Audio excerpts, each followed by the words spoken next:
it's Emil. Emil Guillermo. See, with or without the glasses. The gong always stays, though. If you're watching on wherever, YouTube, Facebook Live, Facebook at emilguillermo.media. You're watching on Twitter at Emil Amok. Yeah, the gong always stays. The gong. And the gong's smiling. It's a smiling gong. Anyway, hi, it's Emil Guillermo, Emil Amok to you. This is my takeout. We're live, as opposed to Emil Amok's takeout, which is the podcast, which you can get. It's on wherever you podcast. But this is the live stream, and this is a special live stream. The takeout, the podcast is a little different. This is more like a kind of like an underground radio show in a way. I mean, we are here. We're talking about stuff in the news. I mean, I cover the news. I write my columns. See my columns on the ALDEF blog, aaldef.org/blog, the Asian American Legal Defense and Education Fund. A great, grand civil rights organization. And on today's show 272, we do this show Monday through Friday at 2 p.m. Pacific Live. But if you show up early, you get kind of like the pre-show, right? This is like the pre-show to the Super Bowl. I mean, the pre-show to the game is like several hours. And then I keep this short, though. Not that short, you say? Okay, it's not that short. But look, on today, we're going to ask the question, is Ted Cruz an Asian? Does he have any right to say he's an Asian, or even just to suggest, hypothetically? I mean, I guess if the Spanish-American War went some different way, Cuba did become independent. I mean, they were in the mix, Cuba, Puerto Rico, the Philippines. So maybe that's not Asia. No, he's not Asian. We'll talk about that, because if you saw the KBJ hearings, the Ketanji Brown Jackson hearings, it's over now. The shouting's over, definitely. But if you saw them, Ted Cruz had this thing about, well, what if I were a woman? Or what if I were an Asian? And he asked her questions about Harvard, and we'll get to that. We'll get to that. We'll also get to this idea that it's been 1 month. I'm a big newspaper fan, and all right, so I still keep this as a kind of marker, right?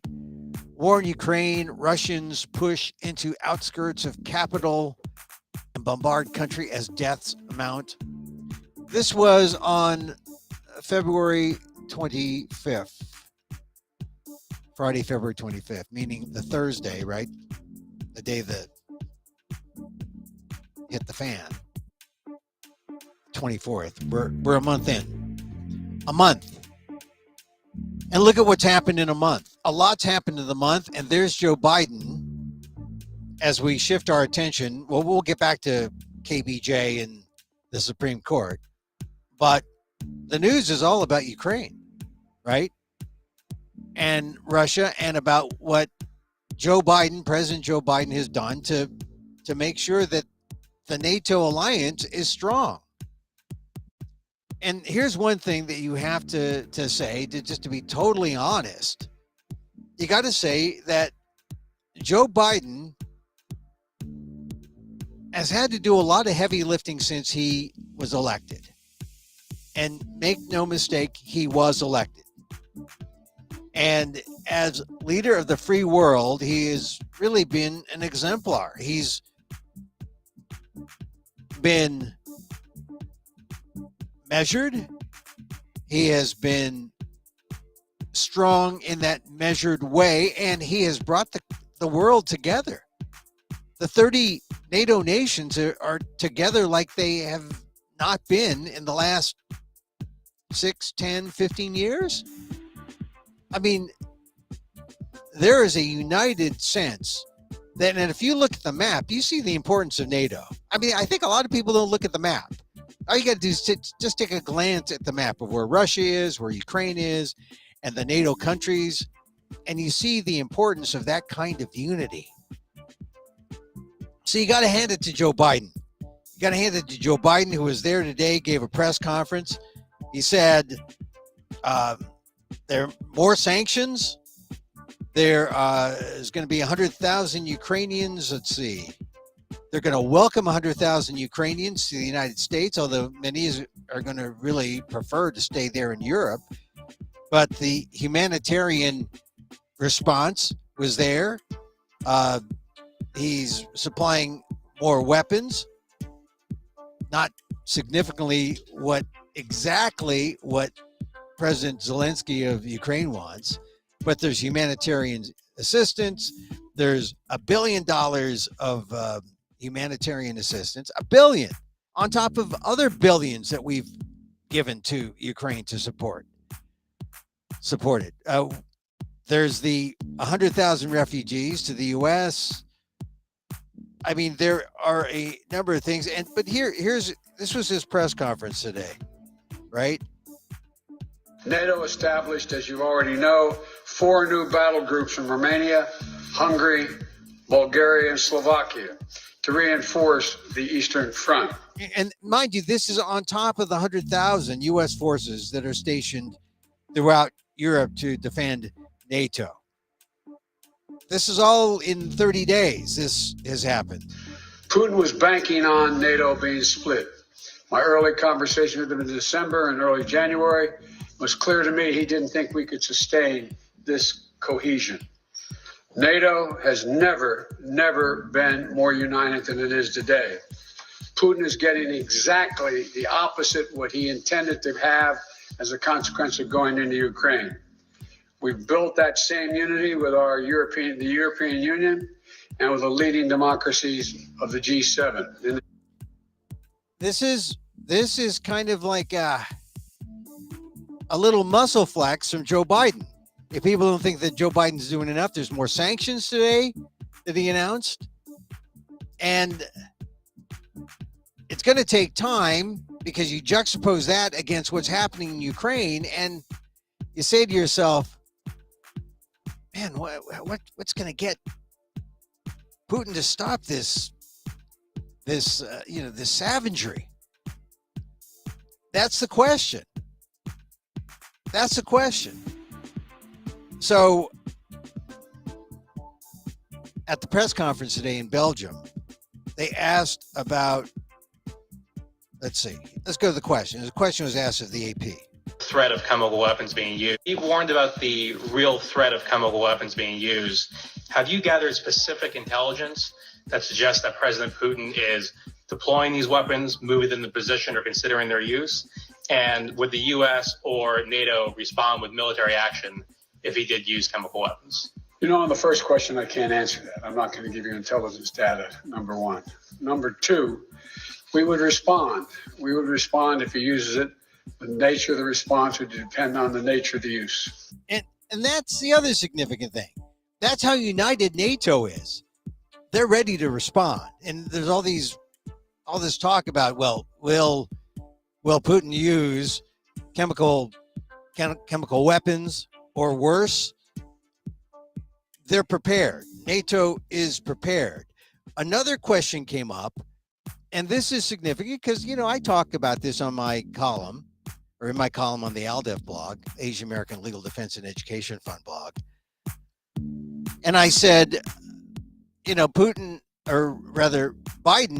talked to President Xi of China, and they talked about the murmuring that China may help Russia or may bail out Russia. And this was the President Biden's response. President Xi Jinping of China. I had a very straightforward conversation with Xi now, I guess it's 7 days ago in that range. And I made it clear to him, I made no threats, but I made it clear to him that make sure he understood the consequences of him helping Russia, as had been reported and as what it was expected. And I made no threats, but I pointed out the number of American and foreign corporations that left Russia as a consequence of their barbaric behavior. And I indicated that I knew how much because we had long discussions in the past about his interest in making sure he has economic relations and economic growth with Europe and the United States, and indicated that he'd be putting himself at significant jeopardy in those aims if, in fact, he were to move forward. I am not going to comment on any detail about what we know or don't know as a consequence of that conversation. But, here's Biden. He's just putting it out there. It's a matter of where she sees his self-interest. If she understands that his economic future is closely tied to the West than it is to Russia, then she, there's that pronoun thing, he should act accordingly. And that's the hope of NATO. And the only thing, as the president said in his press conference today in Belgium, the only thing that NATO has to do is stay strong. Stay strong, stay united, stay the course. Here come the sanctions. Military's at the ready. If Putin does something crazy, and who would have thought that Putin would have gone a month into this? That's pretty crazy too. So that's a situation that we're in 1 month after. Of course, you have Zelensky talking. He sent out a message to NATO. He said, give me 1% of your planes. Give me 1% of your tanks. I think he was talking specifically to the United States. And I did a little Googling. I said, well, what is 1% of the planes? 1% of the tanks? I don't know the tanks, but 1% of, if we've got 13,247 jets, fighting jets, U.S. Army, Navy, Air Force throughout, he wants 132 planes. That's what.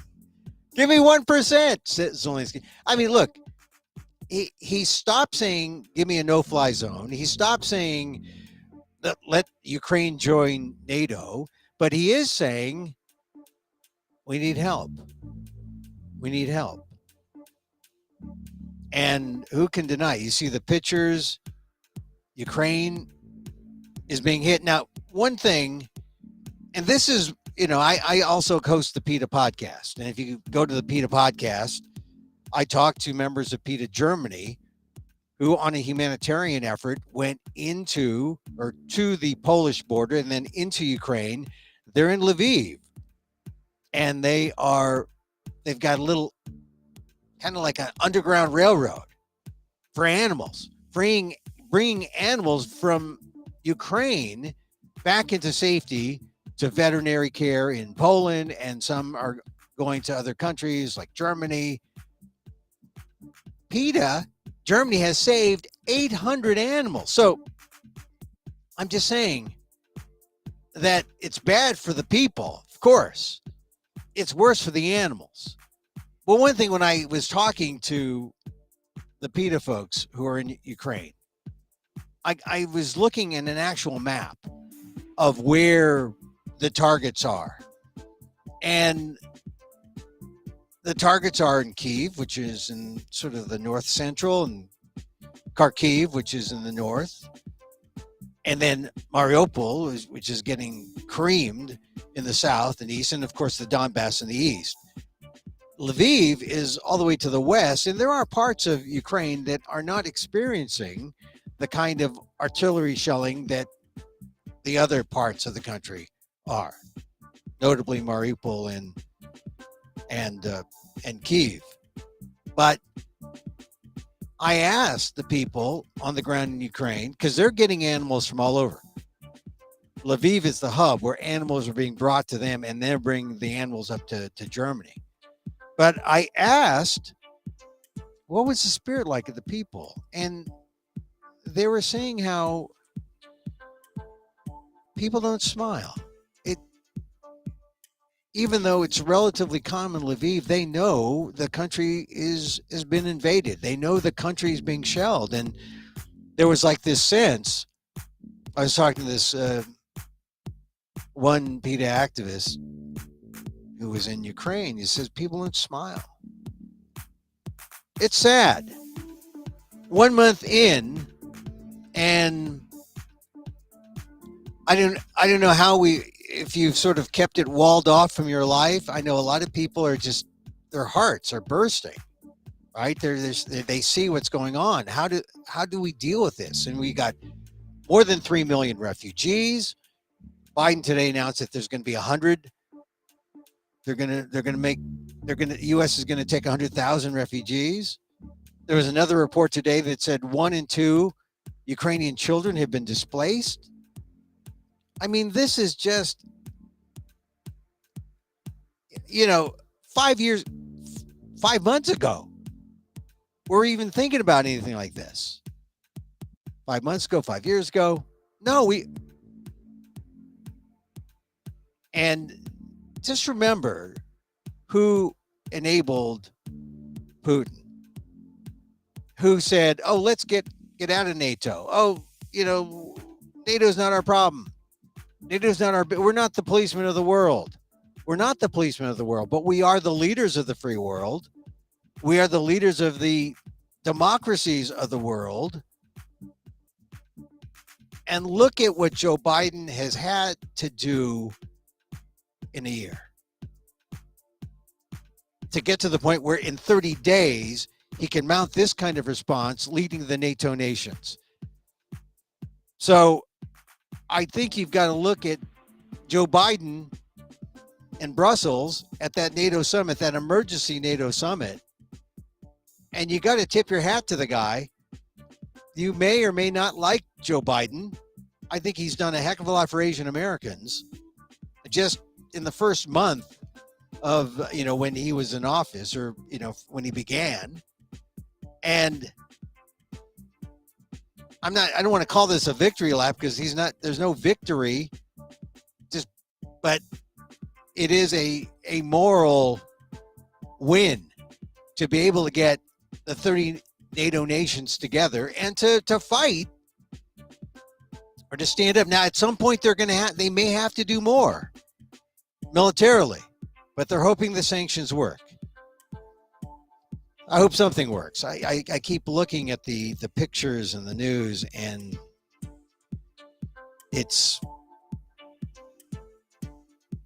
when you're afar like we are, I'm in California. What is left? I guess we could try prayer. Do we try prayer? I don't know.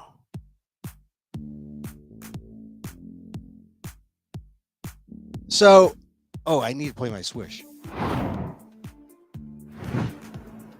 So let's hope for a swift end to what's happening in Russia.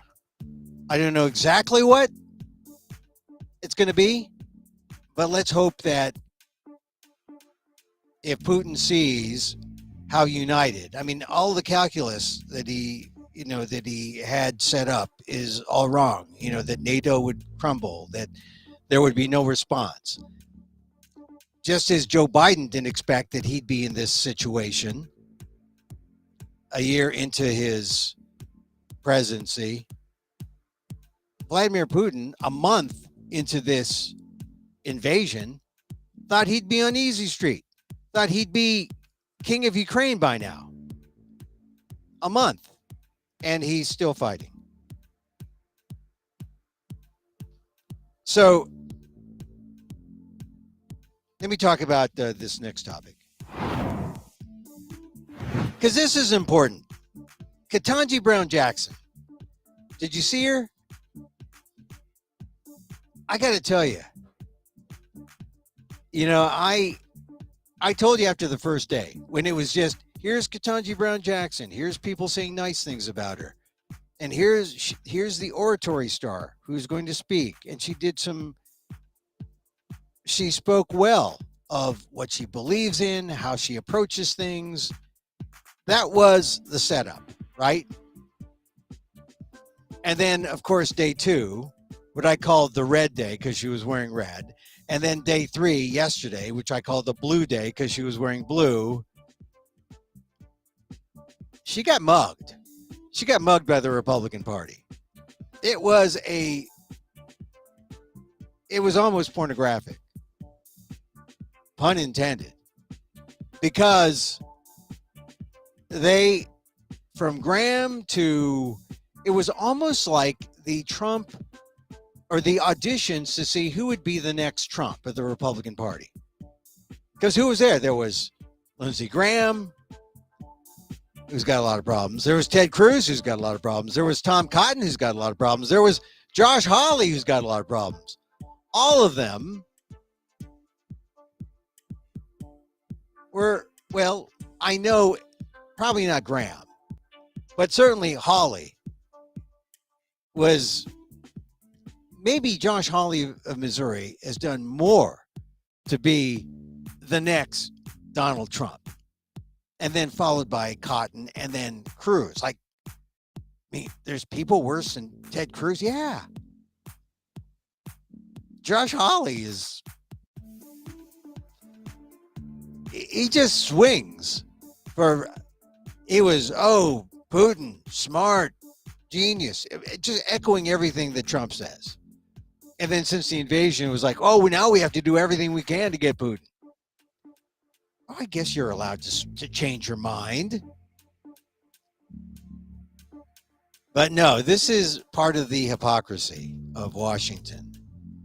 And it's one of the reasons why, if you decided not to watch the hearings, I don't blame you. I don't blame, but it's important because this woman, Ketanji Brown Jackson, historic. She is in line to be the first African-American woman. But I'll tell you something. It's more than that. It's more than that. I see her and I see things that she did 15 years after. Look, she's 15 years younger than me. There are things that she did that I did, and I saw her doing things. It's like the door for her was opened up a little wider than it was for people in similar circumstances 15 years previous. And she herself understands that she is blessed to be born in an era of civil rights when that door just kept getting wider and wider. And that's why I say, hey, sister, go for it. You go, right? I'm rooting for her. I'm not ashamed to say that. I'm somewhat, I try to be objective, but, and I am.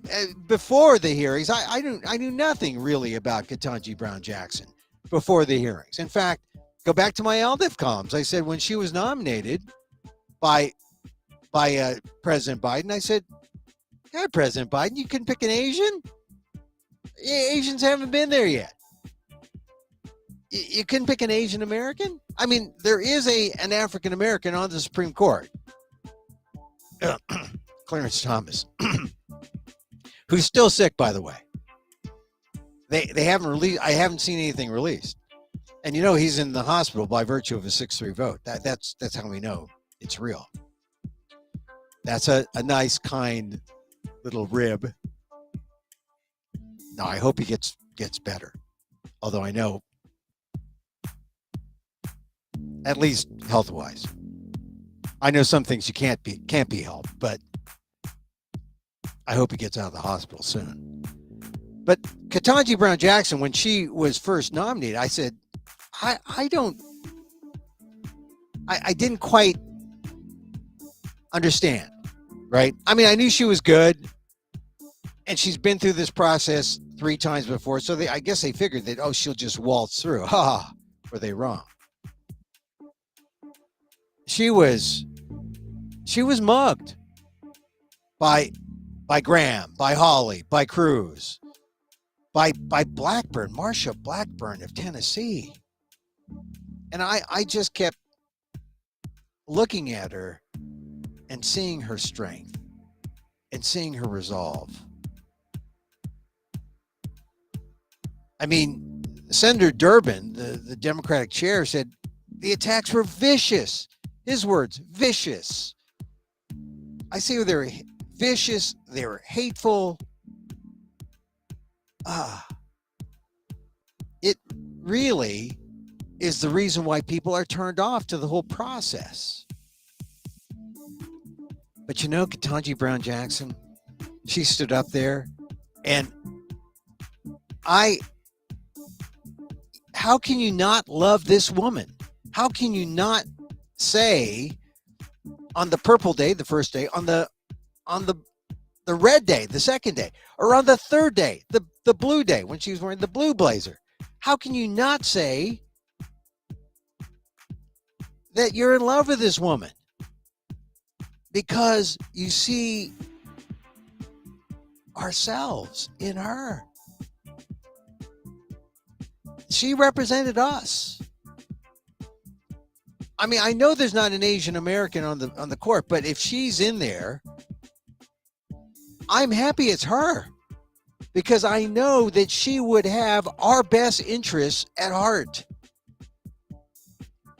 She just would. I mean, she described her methodology, right? I look at the facts. I try to stay unbiased. I consider all the precedents, stare decisis. It's like going to law school. You know, when you follow these hearings, you say, God, I should at least get a certificate. But it's informative. This is your government. This is your country. Someone said, doesn't the House of Representatives vote on the Supreme Court? No, because the president, he selects, the Senate confirms, the appointment is made. It's in the Constitution. But I think it doesn't say the people watch 15 hours of a sadistic hearing to see if Judge Ketanji Brown Jackson is qualified. It doesn't say that. But it should. I mean, I think it's worth seeing because, number one, it makes you say, wow, if a well-qualified, not just well-qualified, an ultra-qualified candidate for the Supreme Court gets creamed, gets assaulted, gets mugged like she was by the Republican Party. And if she stands, if she lives through that and stands and can hold her head high, after that, she deserves to be on the Supreme Court. She deserves it. But if someone like that, I mean, it takes someone like that, because an ordinary person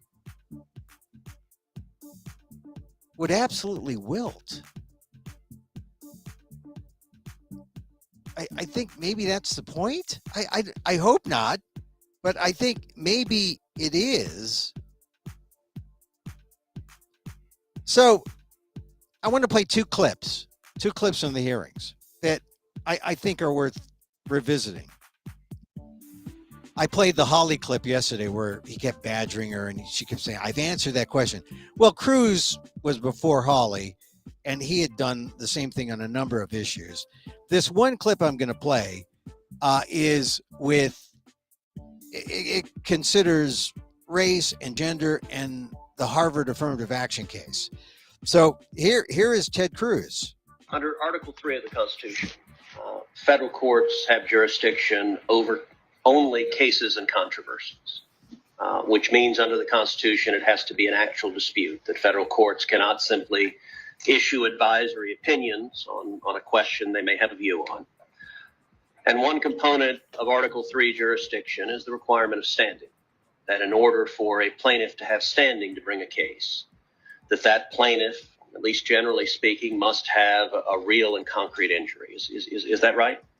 That is correct. All right. So they're talking about standing. They're talking about who can sue. They're talking about this Article 3, which I guess I could have skipped. But this is all right. So she's affirmed it. So, for example, that means that even if I might have a disagreement with some particular policy or some particular law, that I can't bring a case unless I am personally aggrieved by that policy or that law. So, for example, you're in my alma mater, Harvard, is currently being sued for its explicit and, in my view, egregious policy of discriminating against Asian Americans.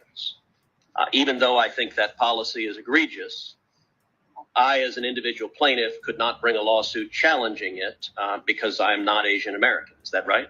All right. So this is, I didn't quite understand what he was saying here, but he was saying he's not Asian American, so I guess he's out of this suit. But actually, he's not, because the remedy will probably affect everybody, I think. But so let's get that question again. As an individual plaintiff, could not bring a lawsuit challenging it because I'm not Asian American. Is that right? If you brought a lawsuit, the court would have to evaluate whether you had an actual injury in order to be able to determine whether it had subject matter jurisdiction to hear the suit. But if I'm not in the class being discriminated against, then I don't have the ability to bring the lawsuit. Is that right? I think you'd have to have an actual injury. Certainly people, I think, who are in the class could claim that they had an injury for that purpose. Now, this is something that's interesting that I found. The idea of injury, who is injured, who is part of this class, and if you could bring a suit forward if you weren't part of the class but you were injured, maybe you could bring a suit. This idea of injury, I know that they're kind of playing it a little coy here because she doesn't want to ask or answer anything that might somehow come up in a ruling that she's going to have to, or in a case that she's going to have to rule on. But one thing I found interesting is this idea of injury. Because if you recall, previous affirmative action cases lodged by the very same people who are behind the Harvard affirmative action suit, meaning they're the ones who found the perfect defendants, or plaintiffs rather. They found Asian Americans. They put out things on the internet saying, "Are you an Asian American who didn't get into Harvard? Come see us." They're putting together the perfect defendant or perfect plaintiffs, and they're going forward and they're trying to find someone who was actually injured in, I guess, the right way. Because why did the people who put together the lawsuit, the lawyers for the people suing Harvard, why did they lose the similar case that they filed against the University of Texas? It's because they found there was no injury to the young woman who sued Texas. In fact, one of the justices, I forget whom, I think it may have been Scalia, who said, well, was the injury the fact that she filed an application, so give her back the application fee? If I'm not mistaken, I mean, that was one of the things that was bandied about. And so this exchange reminded me, what's the injury in the affirmative? Now you're saying, oh, well, these Asian Americans didn't get in. Well, there are people, Asian Americans, who are on the side of the plaintiffs who want the affirmative action policy change. But there are Asian Americans who are saying, affirmative action is fine. Affirmative action is good. We've benefited from it. Other groups have benefited from it. And I would say to the people who feel that they have to file suit against Harvard, what is the injury? I mean, this is the reminder. What is the injury? The application fee? I mean, what is the injury if you want to go to school and it's Harvard and Harvard rejects you, oh, that hurts. But hey, I got into my second choice. I got into Brown. I got into Stanford. I got into Cal. Are you injured? And if you weigh those things, can you understand why the lower courts may have been right to side not with the Asian American students, but with Harvard? And then when the Asian American students say, we're taking this to the Supreme Court, what's the injury? And will it have the same fate as the Texas case that they filed, or will it be different because they're Asian Americans? What's the injury? And that's what that exchange reminded me of. And I think it's important, because you're thinking, oh, well, look, these if people are just following the case in a cursory way, they say, oh, here's these Asian Americans, they didn't get in. Oh, that's discrimination. Not so fast. Maybe not. Not if those Asian Americans ended up going to their second choice school or their third choice school.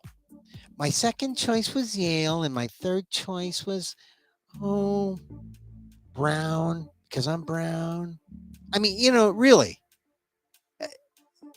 was there injury? That's what that exchange brought forth. Now, here's this other.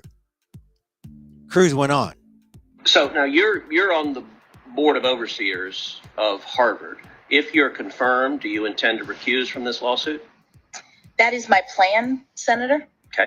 And that is a significant thing, because it made me think that, boy, I don't know if we should even try to look at the tea leaves to see how this might play out in court. But, 6-3, that's sort of like the magic number at the court. 6 conservatives, 3 liberals, I guess. So if you say that Breyer will be replaced by Ketanji Brown Jackson, but if she recuses herself, what does that make it? 6-2? And if Kagan recuses herself because she has some kind of Harvard connection, does that make it 6-1? And on the 6 side, if Roberts recuses himself because he was a Harvard guy, and Gorsuch recuses himself, could it be 4-1? I don't know. They're going to have to do something that, and this has happened where they allow everyone to participate. I thought Ketanji Brown Jackson, I wasn't sure if she was going to recuse herself, because does she profit from affirmative action, being a board of overseer? I mean, you could say, I don't directly make a decision on admissions. I'm kind of above it. Or you say, look, I have a connection that's the appearance standard. I'm not going to create an appearance of conflict, so I will recuse. Interesting. But the fact that she said it made news, and she said it was her plan. Let's see if her plan changes. Okay. We discussed yesterday how the standard for race discrimination was strict scrutiny. The court has laid out a different standard for gender discrimination. What is the constitutional standard that applies to gender discrimination? So here we're going from race to gender. And this is interesting, because think of the things that are swirling around now that have been mentioned in the hearings. They talked about the transgender swimmer and the idea of who is a biological woman and who is a biological male. And even that kind of rhetoric isn't exactly precise when you talk about trans people. So on gender discrimination. This is an important question, and here is Jackson's answer. Oops. Apply. Government has gender discrimination. The court has held intermediate scrutiny applies, which is that the government has to have an important interest, and the tailoring doesn't have to be as narrow. Right. So yesterday, under questioning from Senator Blackburn, you told her that you couldn't define what a woman is, that you were not a biologist, which I think you're the only Supreme Court nominee in history who's been unable to answer the question, what is a woman? Now that is a nasty aside. Look, I can stop Ted Cruz because I got him on tape, but that was a nasty aside. And you can see when you're debating for really the highest legal position in the land, let's see where he's going. Let me ask you, as a judge, how would you determine if a plaintiff had Article III standing to challenge a gender-based rule, regulation, policy without being able to determine what a woman was? So, Senator, I know that I'm a woman. I know that Senator Blackburn is a woman, and the woman who I admire most in the world is in the room today, my mother. It sounded as though the question was... But let me ask, under the modern leftist sensibilities... Now, there shows a bias. The modern leftist sensibilities, it's not a matter of leftists. It's just what's right. It's not a matter of, or what's correct, what's science. Well, there's no, the modern leftist sensibilities. That's a red flag. If I decide right now that I'm a woman.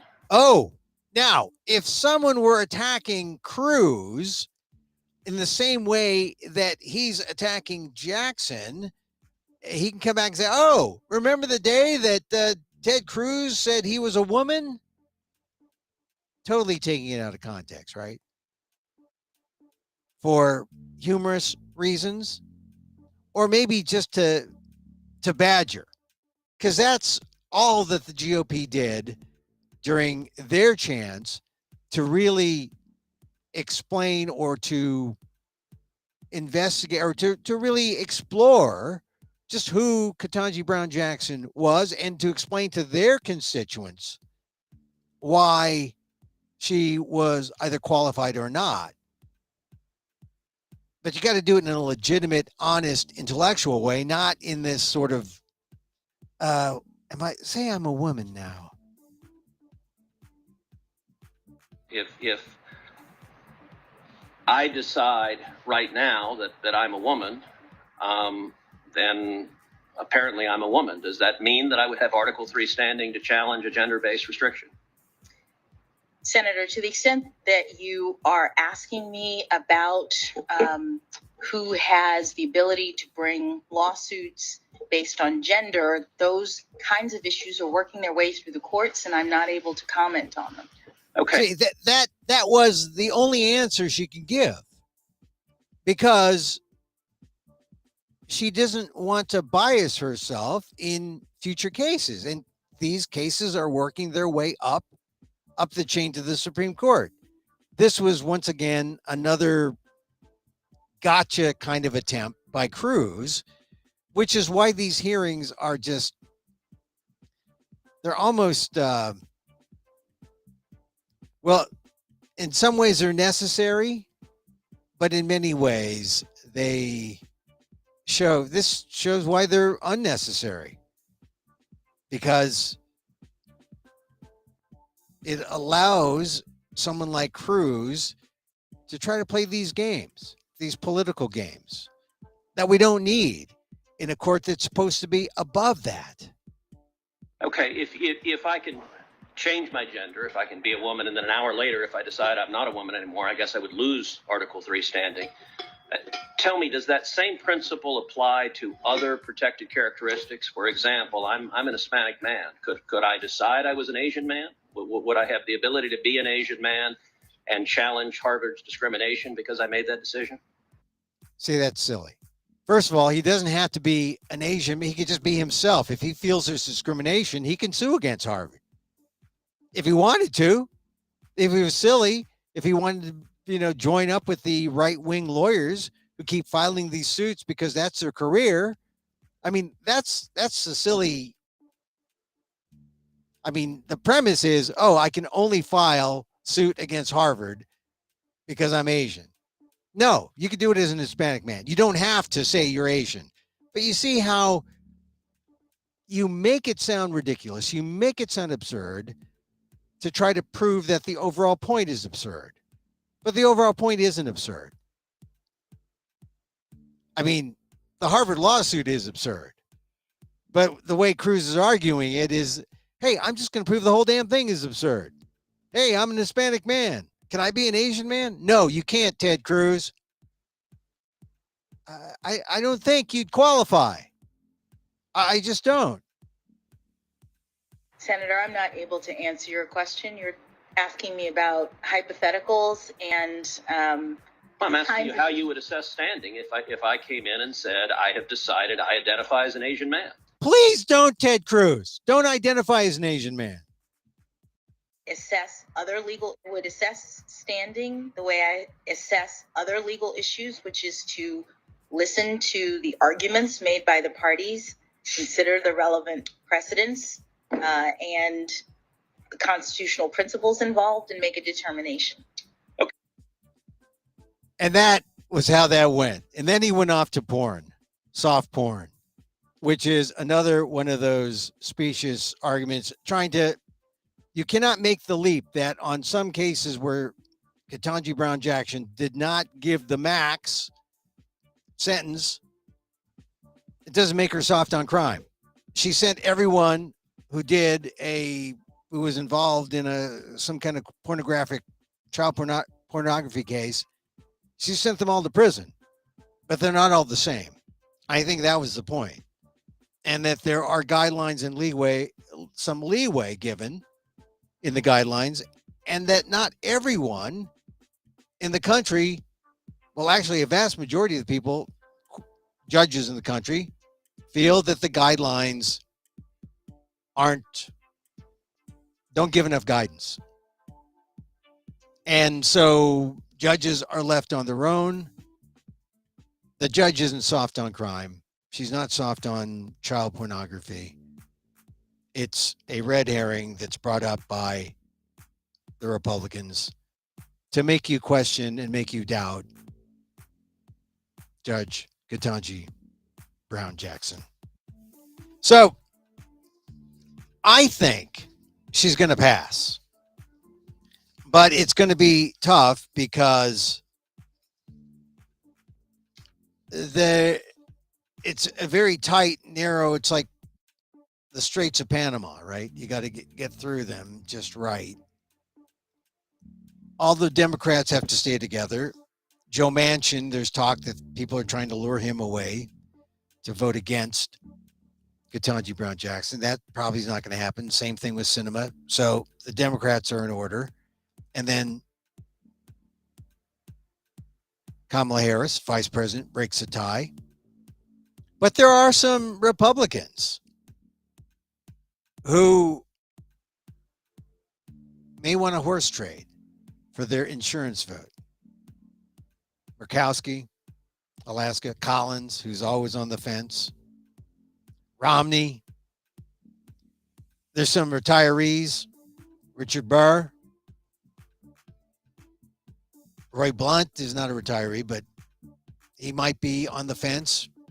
Same with Rob Portman, Ohio. So I think the odds are good that she could get by on 50-50 with no Republican support, but it'd be much better if she had Republican support. And I think there's a shot that she'd have at least 3 or 5 people on the Republican side saying, yeah, this woman is special. This woman is qualified. And here's the thing. When a qualified woman like her gets put through the ringer, what does it say for normal doofuses like me and you? We got no shot. We got no shot if someone who is extremely well qualified gets put through this. And so one of the things that I was thinking about is that when you start seeing Cruz questioning Jackson, I mean, he identifies as an Hispanic male. But I think what he's doing when he gets to this idea of injury, right? Can I sue if there's injury? I think we're going to get to the point where essentially what Cruz is doing is arguing for a post-white supremacy world, where the idea is whites are enabled to sue for what they've lost. How's that work, Emil? Well, there were Republicans. Senator Leahy said this. He heard Republicans saying, well, you're going to nominate Ketanji Brown Jackson. What about all these well-qualified white men? He heard that. Well, what about all those well-qualified white men? Tell them to go to their second or third choice for jobs. Because here's a well-qualified African-American woman. She gets a shot. It's called fairness. But I'm aggrieved. I'm a white male. I'm aggrieved. I've experienced injury.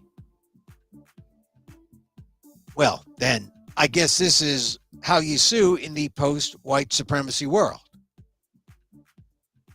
Imagine that. He talked about, well, Obama was president. They said it was post-racial.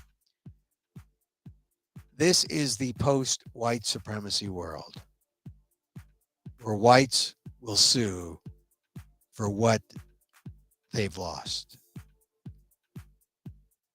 I think it's going to happen. That's sort of like, that's my prediction. See my column. I'm going to write a column on that, on the ALDIF blog. Because I think that's what it is. All right. I'm going to end with one thing. One thing as I play my. Cory Booker is. I like Cory Booker. I like him a lot. And he has provided more those uplifting moments in the hearings. And let's see if I can play it. I should have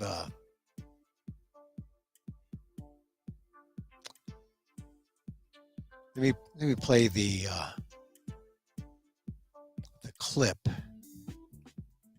I think you see, the first day, on the red day, he was pretty good.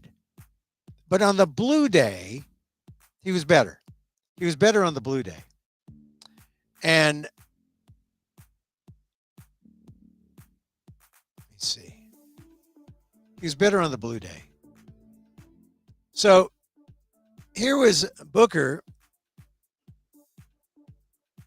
calling Sid Jackson as a great American who is much more than her race and gender. And he made her cry. That's how powerful. You get beaten up by all these white senators, and you see a guy who looks like you, who comes to your defense. It's pretty touching. I look at you. This is why I get emotional.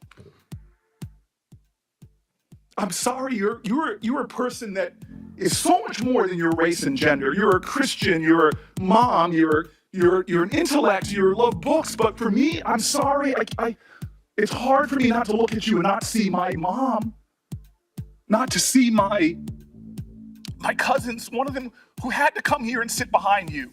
See, that's the thing. You look at her and you see us. That's why it's a BIPOC moment. And I know at first I said, look, I want to see an Asian American in it, but this is a BIPOC moment, a Black, Indigenous person of color moment. Here's a woman who is so darn well qualified, and she's being put through the ringer here. And except for these moments where people like Cory Booker and Dick Durbin give her a shot to express herself and then give her some praise. I mean, after 15 hours, I'm sure she welcomed Cory Booker coming to her rescue saying, hey, look, take 5, sister. I'm going to sing your praises. And he did. She had to have your back. I see my ancestors and yours. Nobody's going to steal the joy of that woman in the street or the calls that I'm getting or the texts. Nobody's going to steal that joy. You have earned this spot. You are worthy. You are a great American. I just love that. I just love that. You know, you get beaten up. You get beaten up all the time, right? When you stick out. You know this. This is an Asian thing. Stick out like a nail and you get beaten down, right? You find yourself in places where you're not supposed to be. You find yourself in places where you don't belong. But by virtue of your native sense of self, of who you are, there's a part of you that says, yeah, go there. Go to law school. Go to Harvard. Go to the Supreme Court. There's that sense of you say, if I'm going to be my full self, I'm going to do that. I'm going to be there. And you're not going to tell me otherwise until you make me feel like I don't belong. I don't belong. I'm not supposed to be there. I'm not worth it. You hear that there's that counter force. Thank goodness for Cory Booker. Thank goodness for Cory Booker saying, you're a great American. You're worthy. You're special. You are there for a reason. Thank goodness for Cory Booker. Your hero is Constance Baker Motley. Mine, she is sat on my desk. I love Constance, but let's hear that again for Cory Booker, because that steal the joy of that woman in the street, or the calls that I'm getting, or the texts. Nobody's going to steal that joy. You have earned this spot. You are worthy. You are a great American. Your hero is Constance Baker Motley. Mine, she is sat on my desk for my offices that I've held. She's my icon of America. Her name is Harriet Tubman. There is a love in this country that is extraordinary. You admitted it about your parents. They loved this nation, even though there were laws preventing them from getting together. When they were loving, there were laws in this country that would have prevented you from marrying your husband. It wasn't that long ago, it was last generation. But they didn't stop loving this country, even though this country didn't love them back. That brings you to tears. That brought me to tears. It brought the judge to tears. And he talks about Constance Baker Motley, but you know, he also talks about the Chinese Americans. He talks about the love, right? He talks about how she couldn't have married her husband, who's white, because of laws.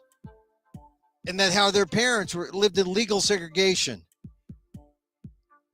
But they still loved America, right?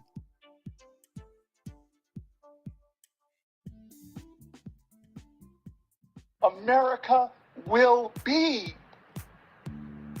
That is the story of how you got to this desk.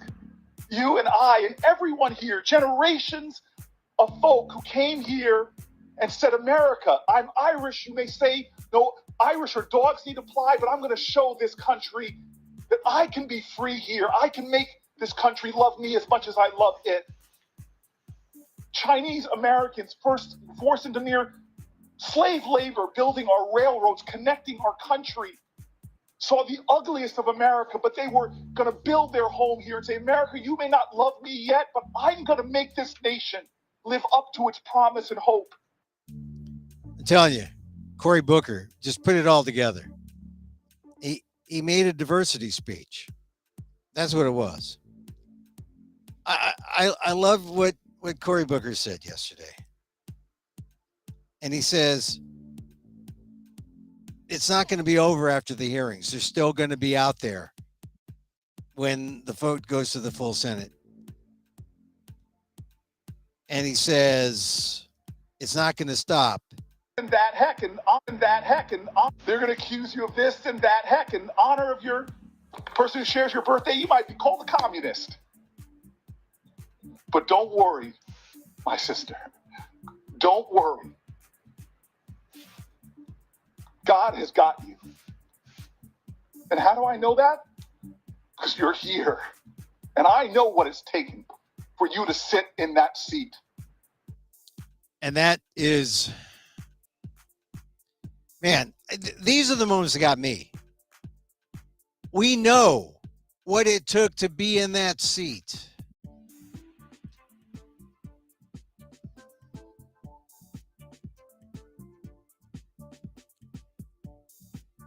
We know what it took. So, once again, thank you to Cory Booker for that statement, that giving Ketanji Brown Jackson that respite, because she got beaten up yesterday, and I hope she gets by. I hope she gets by the committee vote next Monday. Full Senate before the 8th. Ketanji. KBJ. Let's just start calling her KBJ. Get used to it. KBJ. So, regular listeners of the show know that at this point, I talk about what happens when people are like beating you up like the Senate, trying to say you don't belong. What are you doing here? Well, you take this hand, put it here, take this hand, put it here, just give yourself a squeeze. A little self-love. That's what it was. Cory Booker was giving little self-love tips to Ketanji Brown. Not that she needed it, but you need self-love. You need that self-love. You need that to get you through that door of you're feeling shame, you're feeling like you're unworthy, you're feeling like you can't get through. No, you go through that door. You go through the door of shame. Because you are worthy.